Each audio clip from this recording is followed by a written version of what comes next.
আচ্ছা চল আমার গার্লফ্রেন্ডকে প্রপোজ করে দে। এটা তোর গোলাপ। নাতাশা, সবাই তোমাকে নাতাশা ডাকে, কিন্তু আমি তোমাকে অন্য একটা নামে ডাকি। সে নামটা যেমন কেউ জানে না, একইভাবে এই বিষয়টা কেউই জানে না যে আমি তোমাকে কতটা ভালোবাসি। I love you nuts. Do you love me? I love you. ওই বেটা আমার গার্লফ্রেন্ডকে কি ভাগাই নিয়ে যাবে নাকি? ও শুধু ভ্যালেন্টাইন্স ডে নিতুর জন্য একটা শাড়ি কিনতে চাচ্ছিলাম। তুই কি একটু কালকে যেতে পারবি আমার সাথে? আমি নাতাশাকে বলে দিচ্ছি, ও তোকে টাইম দেবে। Happy Valentine's day Nitu.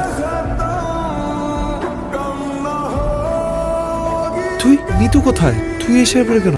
আমি নিতুকে শাড়িটা দিতে পারিনি। তুই যেদিন থেকে আমাকে প্রপোজ করেছিস তারপর থেকে আমি বুঝেছি অভি, তুই আমার ভালোবাসা।